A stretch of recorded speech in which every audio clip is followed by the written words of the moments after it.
ये सारे लोग एक रोड ट्रिप पर निकलते हैं। इस सुनसान दिखने वाले हाईवे पर इनकी कार का पंचर हो जाती है। वहाँ कोई आता जाता नहीं है जिससे ये लोग हेल्प ले सके। उनमें से एक लड़का जब पंचर को ठीक करने लगता है तब टायर में से एक बुलेट निकलती है, यानी इसकी कार के टायर को किसी ने गोली मारकर पंचर कर दी है। जैक उसके दोस्तों को ये बात बताने ही वाला था कि सभी को जैक के चीखने की आवाज़ आती है, तो वहीं सारा नाम की लड़की जैक के पास जाती है और जैक को देखकर चौंक जाती है क्योंकि जैक को किसी ने गोली मार दी थी और वो ज़मीन पर लहूलुहान हालत में पड़ा हुआ था। शौक के मारे सारा की आवाज़ निकल नहीं पाती। वो अपने दोस्तों के पास जाती है पर कुछ बताए उससे पहले ही उसे सीधा सर के ऊपर गोली लग जाती है और वो वहीं मर जाती है। ये देखकर बाकी के लोग भी डर जाते हैं और भागकर कार के पीछे छिप जाते हैं। तभी पैट के कंधे पर गोली लगती है पर वो खुद को बचाते हुए गाड़ी के पीछे छुप जाता है। अब ये लोग एक सुनसान जगह पर बुरी तरह फंस चुके हैं और एक सरफिरा शूटर कहीं से इन लोगों पर लगातार गोलियों की बारिश कर रहा है। अब जब गोलियां बरसाना बंद होती हैं तब केरल अपना फ़ोन निकालती है और हेल्प के लिए कॉल करती है, पर शूटर उसके फ़ोन को शूट कर देता है और फ़ोन टूट जाता है। अब ये लोग गाड़ी से भी नहीं हट सकते क्योंकि वहाँ से निकलते ही शूटर उनको मार देगा, इसलिए ये लोग गाड़ी के पीछे ही चुपचाप बैठे रहते हैं।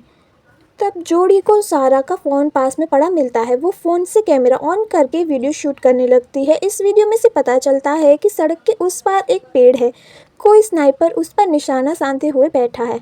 वीडियो में कवर को देखकर एरिक बहुत डर जाता है और वहाँ से भागने लगता है, पर वो शूटर फ़ौरन एरिक के दोनों पैर में शूट कर देता है। एरिक नीचे ज़मीन पर गिर जाता है। उसके दोस्त उसे बचाना चाहते हैं पर उसके पास जा नहीं सकते। तभी एरिक के पास एक जंगली जानवर आकर उसे खा जाता है।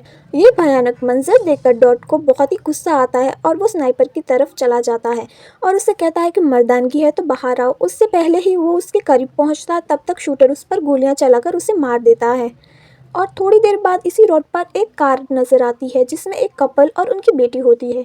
वो ये लोग कुछ समझ पाते उससे पहले शूटर इनकी कार पर फायरिंग करना शुरू कर देता है। उनकी गाड़ी आउट ऑफ कंट्रोल हो जाती है और इन लड़कियों की गाड़ी से टकरा जाती है। इस हादसे में औरत की डेथ हो जाती है। आदमी कार से बाहर निकलता है, तब शूटर उस पर गोलियां चलाने लगता है जिसकी वजह से फ्यूल टैंक से फ्यूल निकलने लगता है। तभी फायरिंग की वजह से कार में आग लग जाती है और वो आदमी पूरी तरह से आग में जल जाता है और वो भी मर जाता है। अब ये छोटी बच्ची को होश आता है। वो उठकर खड़े होने की कोशिश करती है पर तब भी शूटर उसे भी शूट करके मार देता है। अब आगे आग की वजह से धुआं हो चुका होता है जिस वजह से किरण को एक आइडिया आता है। थोड़ी देर बाद अंधेरा होने लगता है रात की वजह से।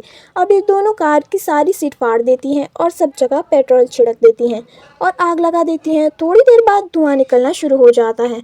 अब दोनों भागने की तैयारी करती हैं। किरण भागने लगती है पर डर के मारे जोड़ी की हिम्मत नहीं होती और वो वहीं रह जाती है। पर हैरानी की बात यह है कि इतने धुएं होने के बावजूद भी शूटर किरण को शूट कर देता है।